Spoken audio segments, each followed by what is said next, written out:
Zambians are facing a daily struggle to find electricity during a climate-induced energy crisis that has robbed the southern African country of almost all its power.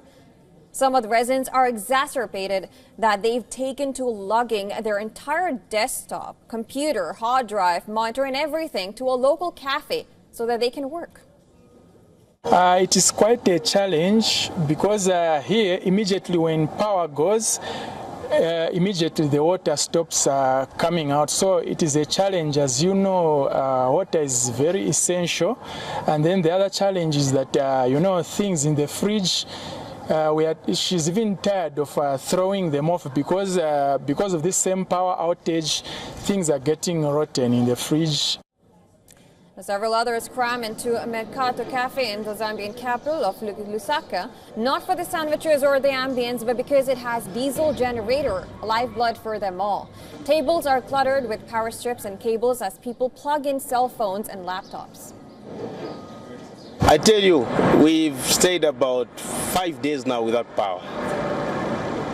So for us to see, if you ask me that question, in a month maybe we have it once or twice, 3 times or 2 times in a month.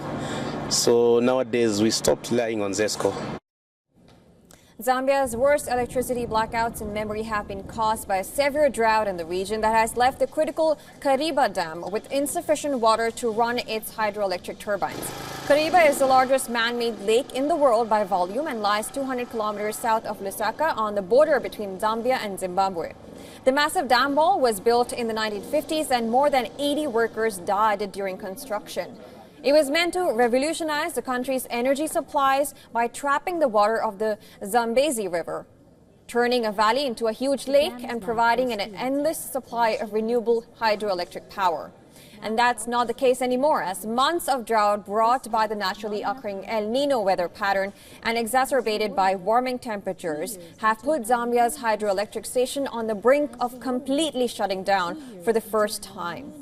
The water level is so low that only one of the 6 turbines on Zambia's side of the dam can operate, cutting generation to less than 10% of normal output.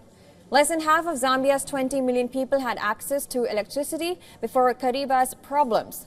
Millions more have now been forced to adjust as mothers find different ways to cook for their families and children do their homework by candlelight.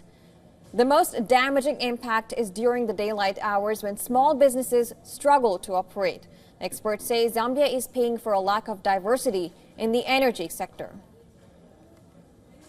Basically, to diversify our energy mix, the 85% dependency on hydro obviously has been a risk because we needed to have a mix of renewable and non-renewable energy sources, so that in case one fails, we are not put in a crisis like the one we are in.